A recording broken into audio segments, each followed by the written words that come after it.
Bismillahirrahmanirrahim. Assalamualaikum warahmatullahi wabarakatuh. Alhamdulillah wassalatu wassalamu ala Rasulillah wa ala alihi wa sahbihi wa mawalah wa la hawla wa la quwata illa billahi wa ba'd. Alhamdulillah di pagi hari ini telah melaksanakan salat subuh berjamaah. Kita bisa duduk untuk bertalabul ilmi di pagi hari ini. Salawat dan salam tahdiahkan kepada Rasul kita Nabi besar Muhammad sallallahu alaihi wasallam.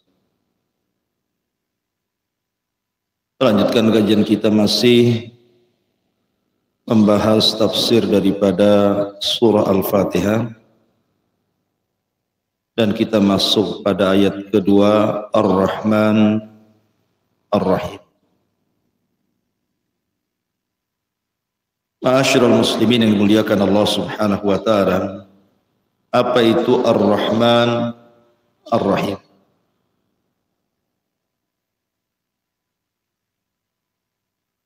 Dua nama Allah Subhanahu wa taala, Ar-Rahman Ar-Rahim. Ada yang mengatakan bahwa Ar-Rahman itu adalah asal dari seluruh nama-nama yang berbau jamil. Artinya nama-nama Allah yang indah. Berbeda dengan kalimat Allah. Kalimat Allah itu kalimat yang kembali padanya nama-nama Allah yang memiliki makna jalal. Karena nama Allah itu ada dua.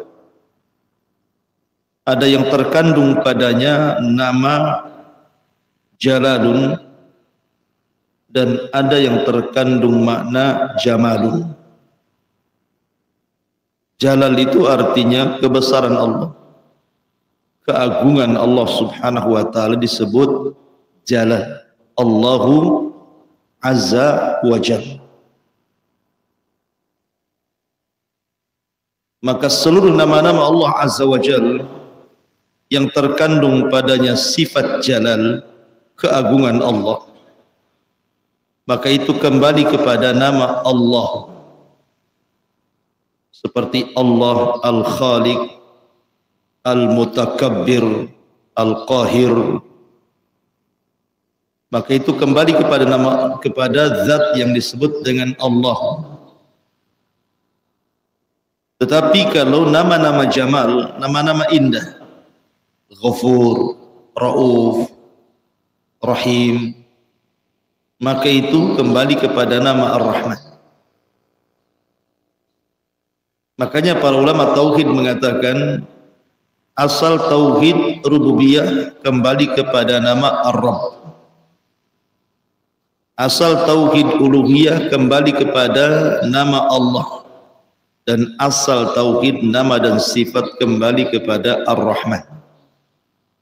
Karena tauhid itu terbagi menjadi tiga.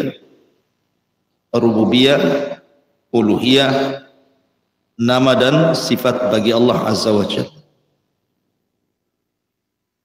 Lalu apa bedanya di sini ketika membahas tentang Ar-Rahman Ar-Rahim itu? Ulama mengatakan bahwa Ismur Rahman, nama Allah Ar-Rahman itu artinya Dzu Rahmatis Syamilati li jami'il khalaiki fid dunya walil mu'minina fil akhir. Kalimat Rahman adalah pemilik rahmat yang meliputi seluruh makhluk di dunia dan juga bagi orang-orang yang beriman secara khusus di akhirat. Dari sini ada perbedaan Ar-Rahman dengan Ar-Rahim, walaupun kedua-duanya terkandung satu sifat yang disebut rahmat, kasih sayang. Artinya dalam kalimat Ar-Rahman sifatnya rahmah. Rahim juga sama rahmah. Tetapi rahmannya Allah mencakup seluruh makhluk. Mukminnya, kafirnya, binatangnya, tumbuh-tumbuhannya, semua terkandung pada sifat Ar-Rahman. Tetapi Rahim itu khusus, hanya diberikan kepada orang-orang yang beriman. Makanya kalau kita membaca Quran, selalunya kalimat Rahim digandengkan dengan kalimat Ghafur, Ghafurur Rahim, Raufur Rahim, Tawwabur Rahim. Tidak ada antum dapati Ghafurur Rahman ataupun Tawwabur Rahman, Raufur Rahman, tidak ada. Pasti antum akan dapati Ghafurur Rahim, Raufur Rahim, Tawwabur Rahim. Ya, karena Rahim itu rahmat Allah yang hanya khusus bagi orang-orang yang beriman. Tapi kalau Rahman mencakup semuanya. Rahmat Allah yang terkandung pada sifat rahmat, pada sifat Ar-Rahman itu mencakup semua makhluk. Berarti dari sini kalau Rahman itu umum, kalau Rahim itu khusus. Kemudian perbedaan lain antara Ar-Rahman Ar-Rahim dari segi wazn fi'il.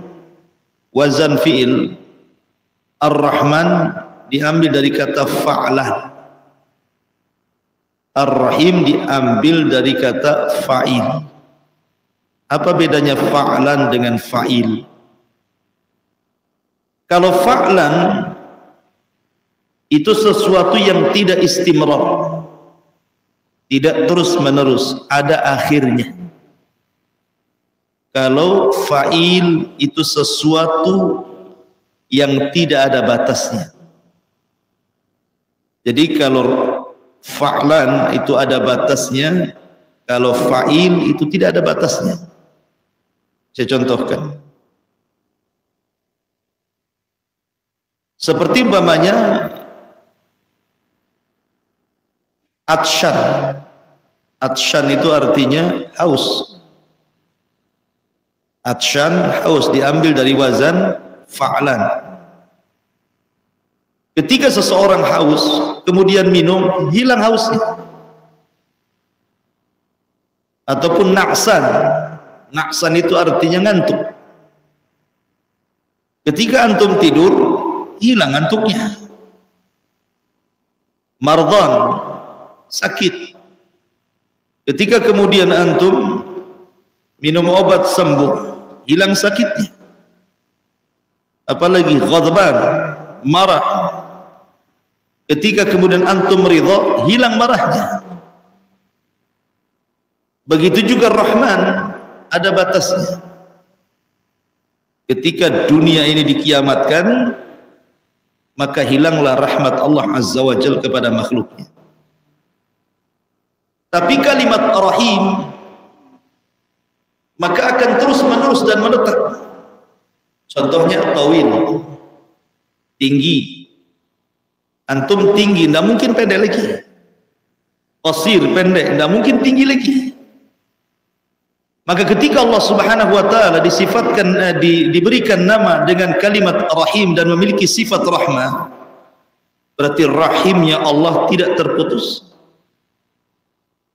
bagi orang-orang yang beriman di dunia sampai ke akhirat, sampai dimasukkan ke dalam surga.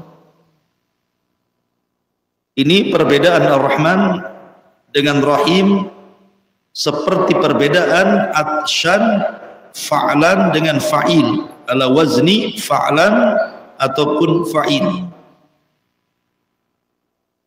Kemudian yang ketiga, perbedaan Ar-Rahman Ar-Rahim. Kalau Rahman itu sifatnya kembali kepada zat, kepada sifat bagi Allah Subhanahu wa taala, dan itu zat Allah, kembali kepada zat. Tapi kalau Rahim itu kembali kepada perbuatan Allah. Jadi kalau rahim itu kembali kepada perbuatan, tetapi kalau Rahman itu kembali kepada zat. Ini sebagian para ulama mengatakan seperti itu. Kemudian Ar-Rahman tidak bisa disifatkan kepada makhluk, tapi Rahim terkadang disifatkan kepada makhluk, seperti Allah Subhanahu wa ta'ala mensifatkan Rasul dengan kalimat Rahim, bil mu'minina ra'ufu rahim. Jadi ada nama-nama Allah itu yang tidak boleh disifatkan kepada Allah, tidak boleh disifatkan kecuali kepada Allah. Ada nama-nama Allah itu bersyirikat antara Khalik dengan makhluk. Ar-Rahman tidak boleh disifatkan kecuali kepada Allah. Kalau Rahim terkadang disifatkan kepada Allah, terkadang disifatkan kepada makhluknya. Seperti dalam ayat Harisun alaikum bil mu'minina raufur rahim. Ini sifat Nabi sallallahu alaihi wa ala alihi wasallam. Ma'asyiral muslimin yang dimuliakan Allah Subhanahu wa taala. Rahmat Allah ada dua macam. Ada yang sifatnya umum, ada yang sifatnya khusus. Sifatnya umum yang merupakan sifat Ar-Rahman, mencakup semua makhluk, ada pada 4 perkara. Pertama ijad, yang kedua i'dad, yang ketiga imdad, yang keempat irsyad, yang kelima is'ad. Ini rahmat Allah mencakup semua makhluk. Pertama ijad. Ijad itu artinya Allah menciptakan alam semesta beserta bumi-bumi yang kita pijak sini. Ini semua ciptaan Allah. Allah menciptakan langit dan bumi. Untuk siapa? Untuk kita manusia. Kemudian yang kedua i'dad. Setelah Allah menciptakan bumi ini, Allah persiapkan. Di situ ada gunungnya, di situ ada lautnya, di situ ada sungainya, di situ ada hutannya, di situ ada binatangnya, di situ ada ikan-ikannya, macam-macam. Allah persiapkan itu semuanya. Baru setelah itu imdad. Allah perbanyak lagi. Terkadang satu buah-buahan itu bijinya banyak. Kemudian dari biji itu kemudian ditumbuhkan lagi, tumbuh lagi pohon yang lain. Terkadang dari satu biji itu bisa 100 pohon tumbuh. Nanti dari 100 pohon bisa tumbuh 1000 pohon.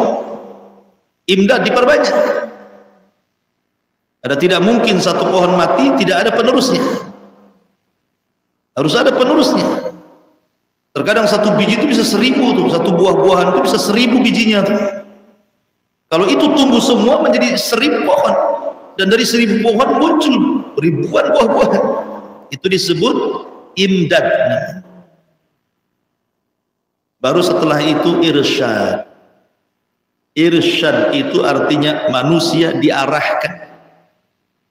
Ini ikan yang boleh dimakan, ini yang tidak boleh. Ini buah-buahan yang boleh dimakan, ini tidak boleh. Ini daun-daunan yang bisa dilalap, ini boleh, ini tidak boleh. Dan begitu seterusnya. Kemudian setelah itu is'ad. Manusia mendapatkan kebahagiaan. Makan buah ini kenyang. Makan buah itu sehat. Makan buah ini segar. Senang. Ini semua rahmat Allah. Untuk siapa? Umum bagi semua makhluk. Karena orang kafir juga yang tidak beriman kepada Allah Azza wa Jalla merasakan 5 perkara ini kan. Ijad, i'dad, imdad, irsyad, is'ad. Semua orang kafir merasakan itu. Bukan hanya orang-orang yang beriman saja. Terkadang orang kafir lebih senang dibandingkan orang-orang beriman. Terkadang ada orang kafir lebih kaya dibandingkan antum yang ngaji, lebih sehat dibandingkan antum yang ngaji, lebih bahagia di dunia, zahirnya lebih bahagia dibandingkan antum yang ngaji kan, zahirnya. Artinya bahwa rahmat Allah itu ada yang sifatnya umum. Inilah yang terkandung pada kalimat ar-Rahman. Paham ya? Tapi kalau yang kedua, rahmatul khasah, rahmat Allah yang khusus, ini tidak diberikan kecuali hanya kepada orang-orang yang beriman. Saya contohkan begini. Ketika Allah Subhanahu wa taala membuat awan yang penuh dengan hujan itu, mendung, satu dunia mendung. Ini salah satu asal daripada rahmat Allah. Di situ ada rahmat Allah kan. Awan yang mendung itu terkandung rahmat Allah. Minimalnya semua manusia merasakan perubahan cuaca dari yang tadinya panas terik menjadi dingin kan. Semua merasakan, mukmin kafir.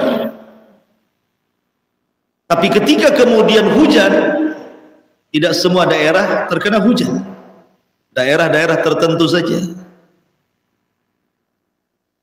Artinya sampainya rahmat Allah ke bumi ini khusus.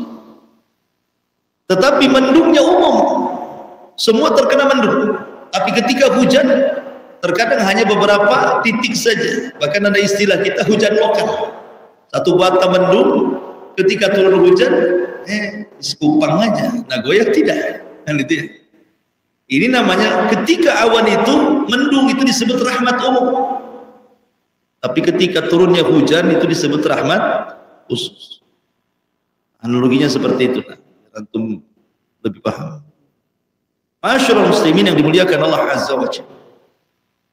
Tetapi yang antum harus pahami tentang kalimat Rahman Ar-Rahim adalah dua nama yang memiliki satu sifat yang disebut dengan rahmat. Dan rahmat Allah Subhanahu wa taala sifatnya luas. Rahmat Allah itu luas.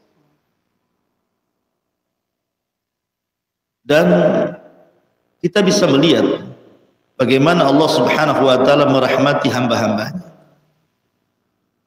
Jangankan orang-orang yang beriman, iblis sendiri sudah tahu iblis itu makhluk yang jahat.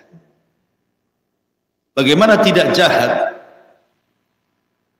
Dia menentang perintah Allah Subhanahu wa taala sehingga Allah murka dan dikutuk iblis ini.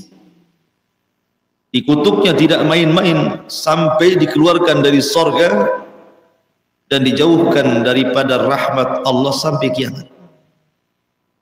Dimurkai oleh Allah ketika dia mengatakan, ana khairun minhu khalaqtani min nar wa khalaqtahu min tin, maka Allah mengatakan fakhruj, keluar kau dari surga. Tetapi ketika dia mengatakan fa'angdirni ila yaumi yub'atsun, ya Allah tangguhkan aku sampai hari dibangkitkan, Allah memberikan rahmatnya kepada iblis. Tetap diberikan tangguhan kan. Kalau doa iblis saja diijabah, apalagi doanya orang yang beriman. Ini kan iblis berdoa kepada Allah. Fa'angdirni ila yaumi yub'atsun, ya Rabb tangguhkan usiaku sampai hari dibangkitkan. Allah kabulkan, Allah kabulkan. Kalau iblis saja berdoa dikabulkan, apalagi orang yang beriman. Artinya rahmat Allah itu luas dan memiliki asar, pengaruh-pengaruh, dan itu kita bisa rasakan bagaimana rahmat Allah Subhanahu wa taala yang luar biasa itu. Orang naruh biji di tanah, tiba-tiba kemudian tumbuh, siapa yang menumbuhkan? Allah. Dan itu bentuk rahmat Allah Azza wa Jalla. Masyaallah muslimin yang dimuliakan Allah Azza wa Jalla. Tetapi rahmat juga ada tempat-tempatnya. Contohnya umpamanya antum masuk ke dalam masjid. Apa doanya? Allahumma ftah li abwaba rahmatik, kan gitu. Ya Allah bukakan bagiku rahmat. Ya, karena di masjid ini tempat turunnya rahmat. Kemudian dengan antum duduk seperti ini, dibacakan Al-Quran, dibacakan hadis-hadis Nabi SAW, itu juga salah satu tempat turunnya rahmat. Majtama'a qaumun fi baiti min buyutillah yatluna kitaballah wa yatadarasunahu bainahum illa nazalat alaihimus sakinah wa ghasyiyatuhumur rahmah wa hafathumul malaika wa dzakarallahu fiman indah. Tidaklah sebuah kaum berkumpul di salah satu rumah daripada rumah-rumah Allah, dibacakan Al-Quran, dipelajari hadis-hadis Nabi SAW, kecuali Allah turunkan ketenangan dan Allah liputi rahmat. Kemudian Allah sebut antum satu persatu dan dipuji di makhluk yang ada di atas sana. Artinya bahwa majelis ta'lim juga salah satu turunnya rahmat. Hujan. Makanya kalau terjadi hujan, apa yang kita baca? Kita membaca doa, mutirna bifadlillahi wa rahmati. Kita dihujani dengan karunia dan rahmat Allah. Makanya hujan itu membawa rahmat. Orang yang berdoa saat turun hujan mustajab. Karena Allah sedang membawa rahmat kepada hamba-hambanya dengan hujan. Maka itu salah satu tempat turunnya rahmat. Antum memiliki kasih sayang kepada fuqara wal masakin. Kemudian antum membantu mereka dengan memberi bantuan ketika mereka berhajat kepada antum. Maka Allah mengatakan, Rasul mengatakan, irhamu man fil ardi sayarhamukum man fis sama. Sayangi orang-orang di bumi, maka Allah akan sayang kepada kalian. Di situ turun rahmat. Dan banyak lagi tempat-tempat rahmat. Antum berbuat baik kepada orang tua, itu salah satu turun rahmat. Makanya salah satu doa kita kepada orang tua apa? Rabbighfirli wa liwalidayya warhamhuma kama rabbayani shaghir. Rabbighfirli, ya Allah ampunilah dosa-dosaku dan dosa kedua orang tuaku, dan sayangi keduanya sebagaimana dia menyayangi aku. Maka ketika seorang anak birrul walidain, di situ tempat turun rahmat. Jadi rahmat itu ada tempat-tempatnya dan harus dicari. Karena seseorang itu sangat berhajat kepada rahmat Allah Azza wa Jalla. Makanya orang-orang masuk surga pun dimasukkan bukan karena amalan antum. Antum sholat di dunia capek, antum puasa di dunia capek, antum sedekah rugi gitu, antum haji lelah letih, antum berzikir, antum subuh-subuh sholat kemudian ngaji. Tiba-tiba ketika dimasukkan ke dalam surga, kata Allah, udkhulul jannah bi rahmati, masuklah surga ke dalam rahmatku. Kok bisa? Harusnya kan masuk surga dengan amalannya kan? Harusnya saya masuk surga karena sholat, karena puasa, karena haji, karena zikir. Kenapa ketika giliran masuk surga Allah mengatakan udkhulul jannah bi rahmati, masuklah surga dengan rahmatku? Dari sini ada hubung kait antara ayat Ar-Rahman Ar-Rahim dengan ayat sesudahnya Maliki Yaumiddin. Nanti besok kita jelaskan tafsir.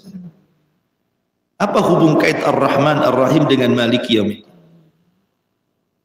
Ma'asyiral muslimin yang dimuliakan Allah Azza wa Jalla, hubung kaitnya adalah ketika antum beramal soleh di dunia kemudian masuk surga bukan karena amalan tapi karena rahmatnya. Sebagaimana ketika ada seorang Bani Israel dari kecil tidak pernah maksiat, ibadah terus. Tiba-tiba dia berdiri di pintu surga. Kemudian Allah katakan udkhulil jannah bi rahmati, masuk kau ke dalam surga dengan rahmat. Tak mau dia. Dia mengatakan, ya Rabb, aku ini ketika di dunia tidak pernah maksiat. Kalau seandainya aku ini pernah maksiat, kemudian kau katakan masuk ke dalam surga dengan rahmatmu, wajar. Tapi aku tidak pernah maksiat, masukkan aku dengan amalku. Dia tidak paham bahwa semua ibadah yang dilakukan kita ini taufik dari siapa? Dari Allah kan? Antum sholat karena antum dapat taufik dari Allah. Kalau antum tidak dapat taufik dari Allah, sholat antum nggak akan sholat. Antum bisa hadir di majelis ta'lim ini, taufik dari siapa? Allah. Makanya banyak orang yang tidak dapat taufik tidak ngaji. Antum puasalah, taufik dari siapa? Dari Allah. Kalau antum tidak dapat taufik, nggak akan antum puasa. Tidak mungkin antum ngaji, tidak mungkin antum zikir, tidak mungkin antum birrul walidain. Semua taufik dari Allah. Nah, kalau semua taufik dari Allah, sudah wajar orang masuk surga karena rahmat. Kan yang menggerakkan antum sholat juga Allah. Karena taufik dari Allah subhanahu wa ta'ala, hidayah yang Allah anugerahkan kepada kita berupa taufik ini yang menjadikan kita ibadah. Makanya orang masuk surga bukan dengan amanah, tapi dengan rahmat.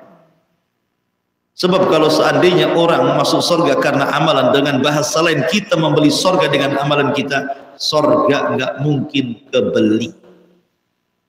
Bagaimana mungkin usia yang pendek 50, 60, 70 tahun sementara terpotong tidur, terpotong ngobrol, terpotong jualan, terpotong macam-macam, ibadahnya berapa? Tiba-tiba kemudian mendapatkan surga dengan penikmatan segala-galanya, khalidina fiha abadan abidin gitu ya. Kan enggak imbang gitu bahasa kita.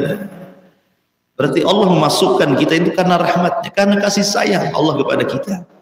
Sebagaimana Allah masukkan manusia ke dalam neraka itu karena keadilannya. Ma'asyiral muslimin yang dimuliakan Allah Subhanahu wa taala. Saya ingin menggambarkan betapa luasnya rahmat Allah kepada hamba-hambanya, khususnya kepada hamba-hamba Allah yang beriman. Artinya kita akan fokus kepada kalimat Ar-Rahim. Ma'asyiral muslimin yang dimuliakan Allah Azza wa Jalla, saya akan contohkan beberapa kisah rahmat Allah kepada hamba-hamba Allah dari kalangan para nabi. Pertama, kisah Nabi Yunus alaihi salatu wassalam. Nabi Yunus alaihi salatu wassalam diutus ke sebuah negeri namanya Nainawa di Irak. Semua kaumnya kufur, tidak ada yang beriman.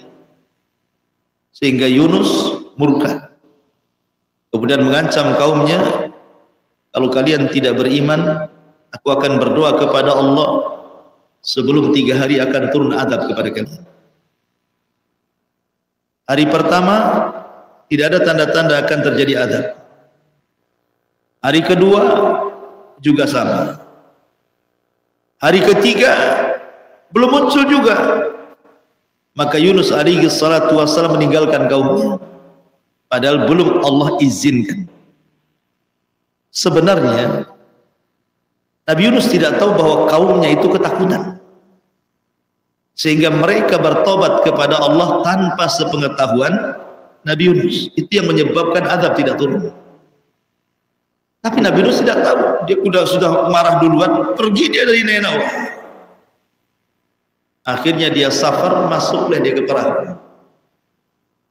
Tiba-tiba di tengah lautan, perahu itu berhenti tanpa sebab. Gelombang besar, perahu berhenti tanpa sebab. Siapa yang tidak khawatir? Karena takut perahu itu terbalik, maka berusaha orang-orang melemparkan beban berat perahu supaya perahu ringan. Tapi semua barang-barang sudah dijatuhkan, tetap juga perahu masih over kapasitas. Terpaksalah orang yang harus dibuang. Akhirnya kemudian terjadilah undian di antara mereka, siapa yang kira-kira diceburkan ke lautan untuk meringankan perahu supaya tidak terbalik. Rupanya setelah diundi, Nabi Yunus pula dalam undian itu keluar. Karena orang melihat dohirnya Nabi Yunus seorang alim, orang saleh, mereka tidak tega, diundi lagi. Rupanya dia lagi yang keluar. Berkali-kali dia lagi yang keluar. Nabi Yunus paham bahwa ini ujian dari Allah Subhanahu wa ta'ala. Akhirnya dia melemparkan diri dari kapal tersebut. Rupanya Allah sudah siapkan ikan besar, kemudian dimakanlah Yunus oleh ikan itu. Maka Yunus berada di 3 kegelapan.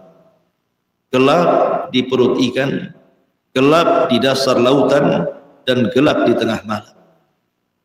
Kalau bukan karena rahmat Allah, Nabi Yunus tidak akan selamat. Karena logikanya orang seperti ini harus mati kan? Mana ada oksigen dalam perut ikan? Tapi semua karena rahmat. Makanya Nabi Yunus alaihi salatu wassalam langsung berdoa setiap hari.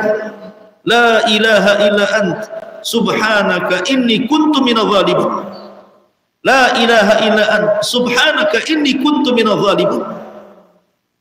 Akhirnya dengan rahmat Allah azza wa jalla, Nabi Yunus pun kemudian diselamatkan.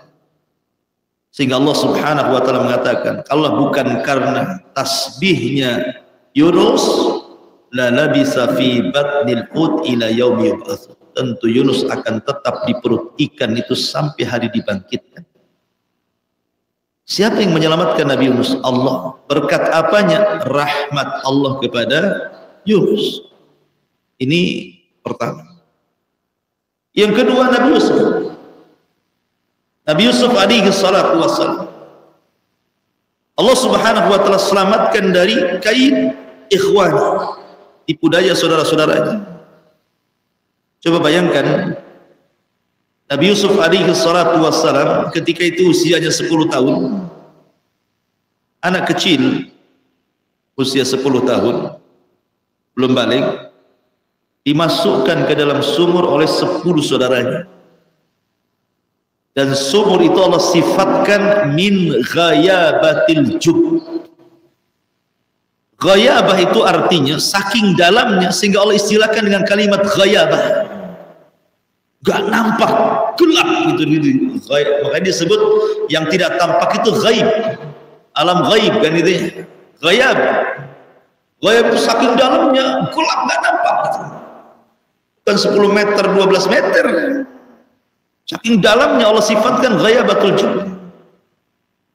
Dan sumur itu di tengah-tengah padang pasir. Bisa saja di situ ada ular, ada kalajengking, ada hewan-hewan buas. Siapa yang tahu? Namanya sumur liar. Secara logika, orang gali sumur saja orang bisa mati karena kehabisan oksigen. Banyak kejadian-kejadian yang gali sumur lemes di dalam sumur karena kehabisan oksigen, sehingga saya pernah melihat orang yang buat sumur itu harus dikipasi dari atas supaya ada oksigen masuk. Nah ini Nabi Yusuf berada di kedalaman sumur itu, tetapi karena rahmat Allah subhanahu wa ta'ala, Allah tolong Nabi Yusuf. Datang para peniaga yang hendak mencari air, rupanya dapati sumur, ketika ditimba bukan dapat air, dapat anak kecil. Hadza gula, ini ada anak ini. Akhirnya dimasukkan ke dalam jualannya, dagangannya, dijual pula sampai di Mesir dengan harga murah, darahima ma'dudah.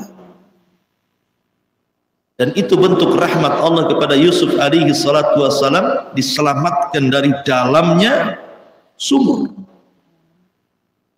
Kemudian yang ketiga, Ibrahim alaihi salatu wassalam, ketika dia ketahuan menghancurkan patung-patung Namrud, akhirnya Namrud pun emosi dan marah dan mengatakan, a'anta fa'alta hadza bi alihatina ya Ibrahim? Kau yang melakukan ini wahai Ibrahim, menghancurkan patung-patung kami. Kata Ibrahim, bal fa'alahu kabirum hadza, yang melakukan tuh patung yang gede, oh palunya di situ kok. Masa saya pula dituduh katanya. Ini tauriah. Ibrahim berdusta. Tapi Namrud paham lah, bukan orang bodoh.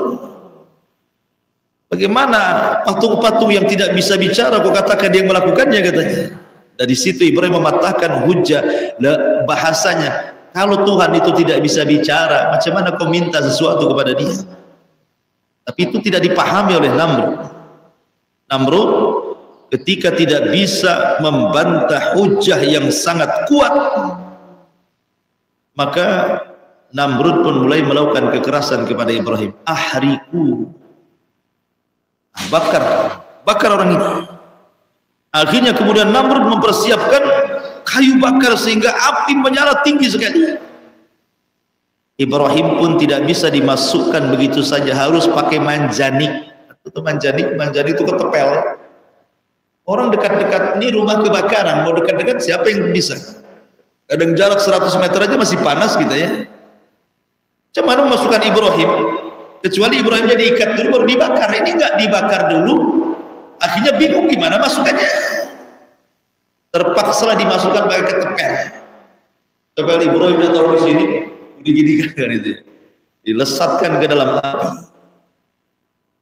Ketika Ibrahim melesat dari ketepel di tengah-tengah ke dalam api, datang para malaikat menawarkan, datang Jibril, datang Mikail, datang Israfil untuk menawarkan, datang para malaikat-malaikat. Tetapi Ibrahim mengajarkan tawakal yang kuat kepada kita. Amma ilaika fala wa amma ilallahi fabala. Adapun aku harus meminta pertolongan kepadamu, tidak. Tetapi kalau aku meminta pertolongan kepada Allah, ya.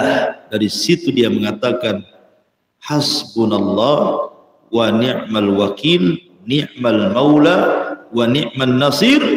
Ibrahim masuk ke dalam api, maka Allah katakan kepada Ibrahim, qul ya Ibrahim, ya naru kuni bardan wassalaman ala Ibrahim.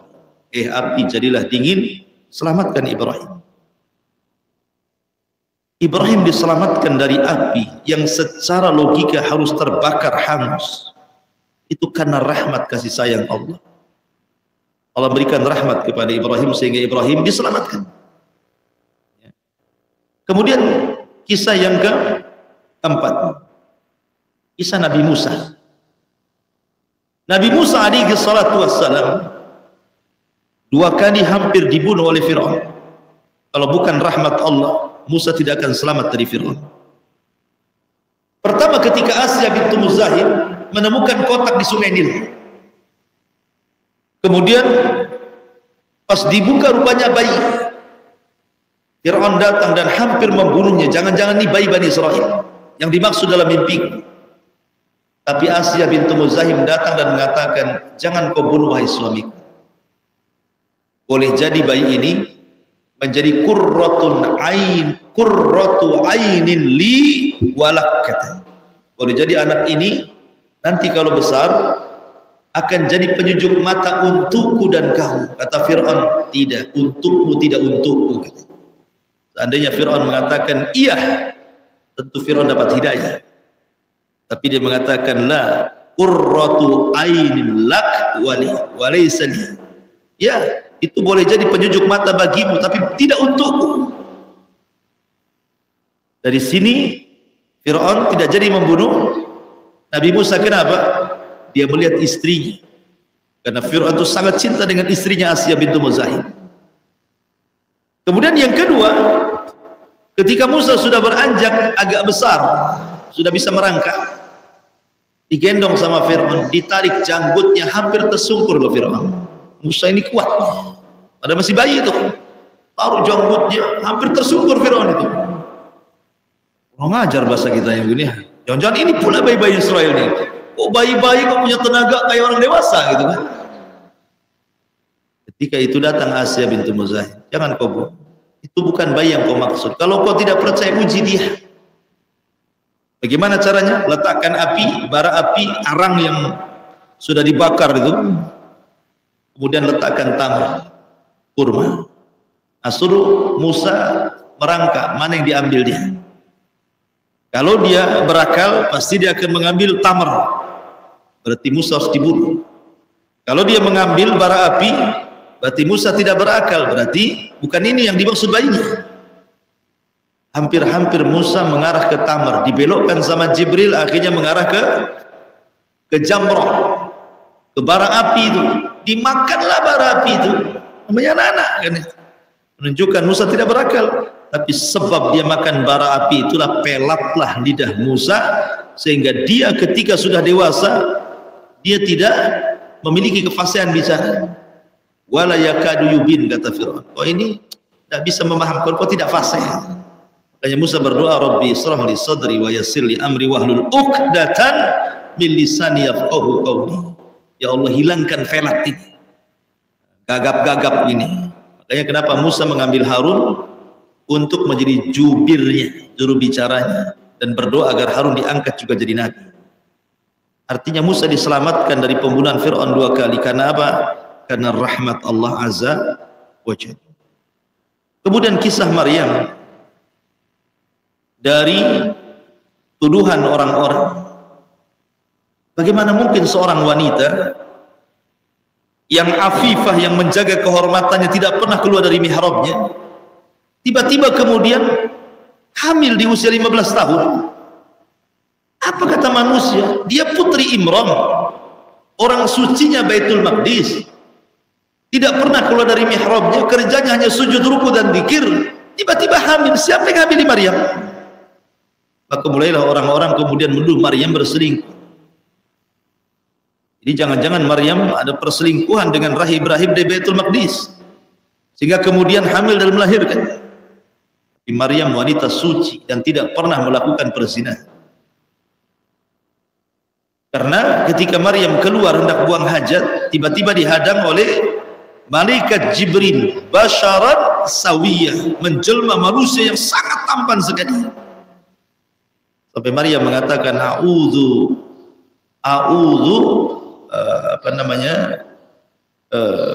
bika in kunta taqiyya, a'udzu billahi minka in kunta taqiyya. Aku berlindung kepada Allah, kalau engkau penampilanmu orang takwa, pergi kau dari sini.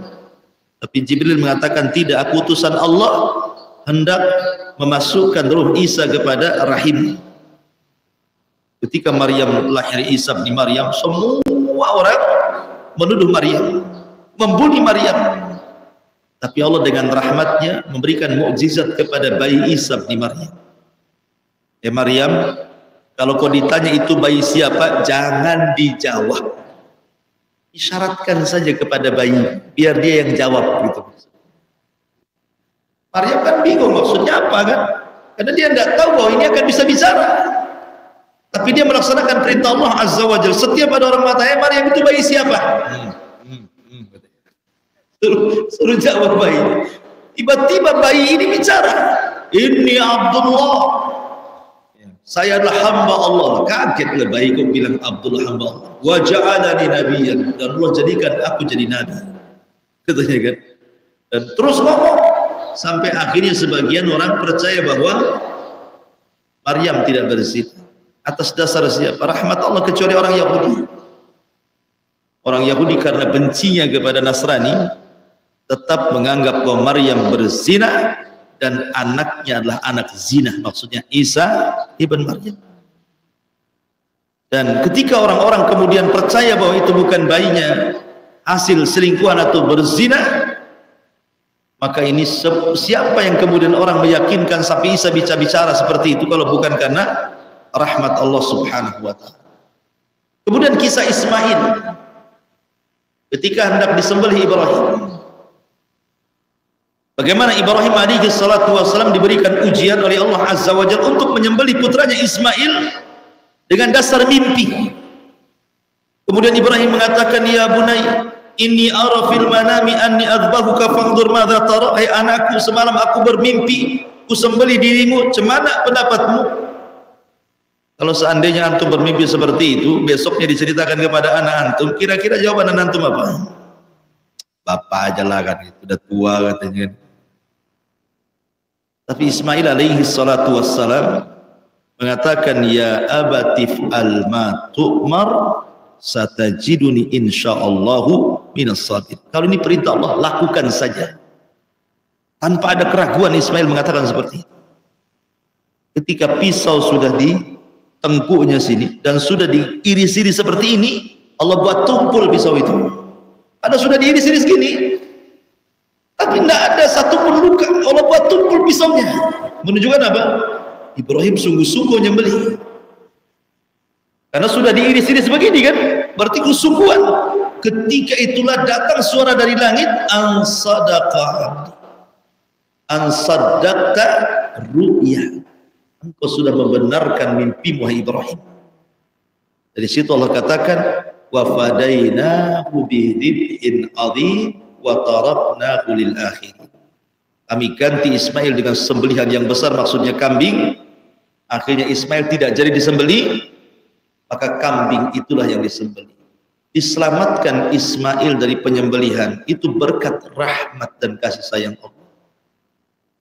Tidak jadi disembelih. Kemudian juga kisah Nuh alaihi salatu wassalam. Bagaimana rahmat Allah Subhanahu wa taala kepada Nuh alaihi salatu wassalam. Ketika Kan'an putranya Nuh tidak mau naik ke perahunya. Sementara banjir itu besar sekali. Banjir itu, kalau seandainya Nuh tetap memaksa Kan'an masuk ke dalam perahunya dan terus mengejar Kan'an, bisa saja perahu itu terguling. Tapi Allah Subhanahu wa taala dengan rahmatnya mengatakan innahu laisa min ahli. Itu bukan keluarga wahai Nuh. Pergi kamu selamatkan dirimu. Makanya kemudian Nuh pun naik ke perahu dan menyelamatkan orang-orang yang beriman dan membiarkan Kan'an tenggelam. Dan itu bukan keluarganya.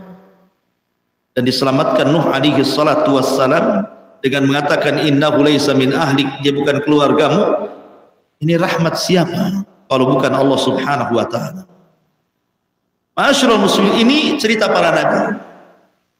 Sekarang cerita orang-orang terdahulu. Ma'asyiral muslimin yang dimuliakan Allah Azza wa Jalla. Di zaman Bani Israel ada seorang wanita pelacur. Taulah wanita pelacur. Zina itu salah satu dosa dari dosa-dosa besar dan menjauhkan manusia dari rahmat Allah Azza wa Jalla. Karena kita tahu bahwa yang namanya azab itu lawan daripada rahmat. Ketika antum mendefinisikan rahmat, apa itu rahmat? Orang dijauhkan dari rahmat, maksudnya didekatkan dengan azab. Ya, kalau didekatkan dengan azab berarti dijauhkan dari rahmat. Ketika didekatkan dengan rahmat berarti dijauhkan dari azab. Jadi lawan daripada rahmat itu azab, itu maksudnya. Makanya perhatikan ketika Allah mengatakan inna arsalnaka illa rahmatan lil alamin. Sesungguhnya kami utus engkau wahai Muhammad kepada manusia itu sebagai rahmat.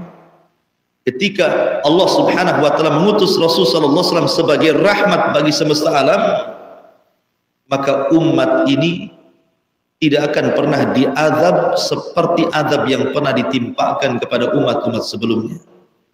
Wa ma kana Allahu mu'adzibahum wa anta fihim.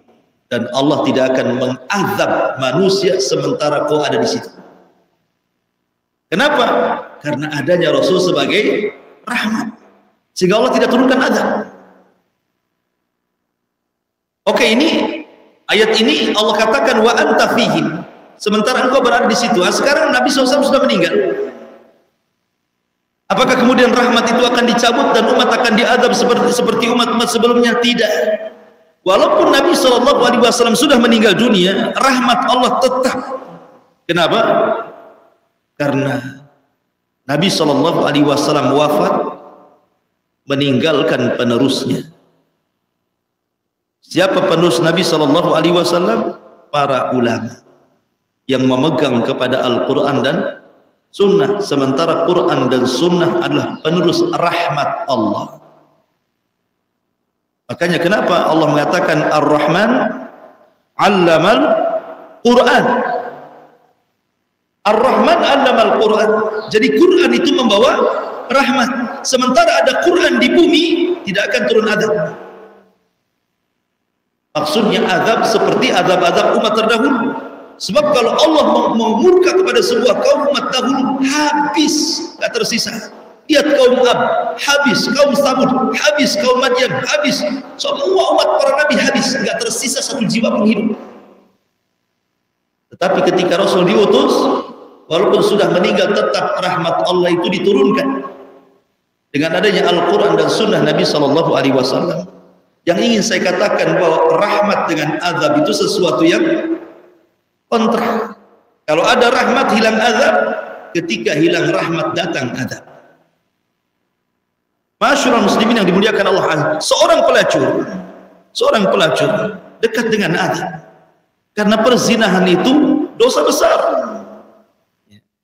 Wa man yaf'al dzalika yalqa athama yudha'af lahu al-'adzab, kan gitu ya. Wala taqrabuz zina innahu kana fahishatan wa sa'a sabila. innahu kanat mustaqarrun akhir sampai kepada ayat wa man yaf'al dzalika yalqa asama. Siapa yang melakukan perzinahan berarti dia melakukan dosa besar, yudha'af lahul adzab, dilipatkan azabnya, ya kan? Tapi wanita pelacur di zaman Bani Israel, tiba-tiba dia haus, kemudian mencari sumur, dapatlah sumur, masuk ke sumur, minum dia. Nah, kayak gini minum. Pas pula gitu kan. Akhirnya kemudian habis minum, datang pula anjing. Lagi kehausan pula anjing itu. Kasihanlah wanita ini. Susah-susah dia masuk ke sumur, dengan sepatunya diambil, hampir dia celaka dan meregang nyawa gara-gara ngambil air untuk anjing itu. Naik dia ke atas, dikasih minumlah anjing itu. Lepas minum anjing gak usah dipraktekkan lah. Jadi akhirnya kemudian selamatlah anjing dari kematian. Akhirnya apa? Datang rahmat Allah. Irhamu man fil ardi sayarhamukum man fis sam. Rahmati orang-orang yang di bumi, termasuk merahmati binatang, turun rahmat. Walaupun dia seorang pelacur yang harusnya datangkan azab, tapi ketika dia memberi minum anjing dengan keikhlasan, turun rahmat, tidak jadi diazab, Allah masukkan dia ke dalam surga. Kenapa? Karena Rasul mengatakan dalam hadis kursi, Allah berfirman, inna rahmati wasi'at ghadabi. Sungguhnya kasih sayangku lebih diutamakan dibandingkan kemurkaan. Zina kemurkaan, tapi memberi minum dan memberikan kasih sayang kepada anjing, kasih sayang.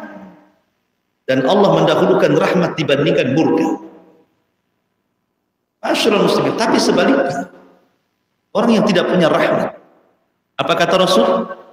Udzibatim ra'atu fi hirratin habasatha.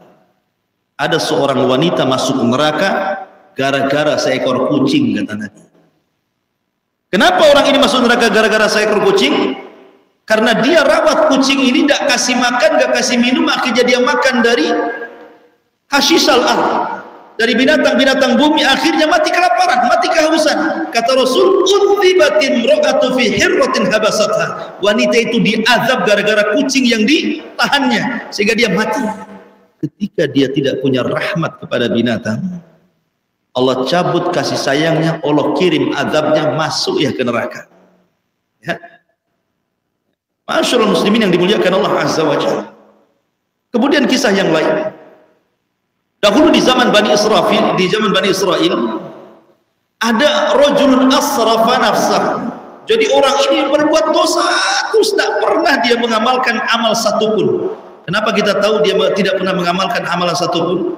Dari sabda Nabi yang ngomong bahwa orang ini tidak pernah melakukan amalan satu amal pun. Artinya apa? Sepanjang hayatnya jahat. Harusnya orang begini masuk neraka kan? Karena tidak pernah berbuat baik masalahnya. Mulai dari lahir sampai wafat pun tidak ada kebaikan. Jahat semuanya. Tetapi ketika dia sakaratul maut, dia merasakan takut yang luar biasa. Takutnya luar biasa. Takut menghadap Allah Azza wa Jalla. Sampai dia mengatakan, kalau Allah takdirkan aku sanggup dibangkitkan, pasti Allah akan azab yang belum pernah diazab kepada siapapun di alam semesta ini. Saking takutnya dia kumpulkan anak-anaknya dan mengatakan, nah, kalau aku mati, bakar jasadnya. Kalau sudah jadi abu ini kau tebar di semua air lautan di bumi. La in qadirallah, kalau Allah sanggup membangkitkan aku ini, la yu'adzibani adzaban la yu'adzibuhu ahadan minal alamin. Pasti Allah akan mengazab diriku dengan azab yang tidak pernah Allah berikan kepada siapapun di alam semesta ini. Ketika dia mati, betul dilaksanakan tuh wasiatnya, dibakar jasadnya. Ketika jadi abu, debunya ditebar di mana-mana lautan, dia tidak paham innallaha ala kulli syai'in qadir. Allah itu atas segala sesuatu mampu. Maka tiba-tiba Allah bangkitkan lagi. Kemudian dihadapkan di hadapan Allah, Allah bertanya, ya fulan, ma hamalaka ala an taf'al hadha? Apa yang membuat kamu, kenapa kau lakukan seperti ini? Kau ragu-ragu denganku, maksudnya aku tidak sanggup bangkitkan dirimu. Maka orang mengatakan ya Rabb, bukan, aku tidak ragu, cuman aku takut. Aku takut kalau seandainya aku dibangkitkan, kau akan mengadabku dengan adab yang tidak pernah diadab siapapun di alam semesta ini. Ketika melihat rasa takut yang luar biasa hamba ini kepada Allah Subhanahu wa taala, maka Allah pun akhirnya memberikan kasih sayang kepada hamba ini. Kemudian dia mengatakan kepada para malaikat, "Ushidukum ya malaikati anni qad ghafartu lahu." Saksikan wahai malaikat, aku sudah ampuni orang ini. Masukkan dia ke dalam surga. Nah, lihat kasih sayang Allah di sini kan. Orang ini tidak pernah beramal sama sekali, tapi dia sebelum meninggal membawa satu amalan apa? Al khaufu minallah.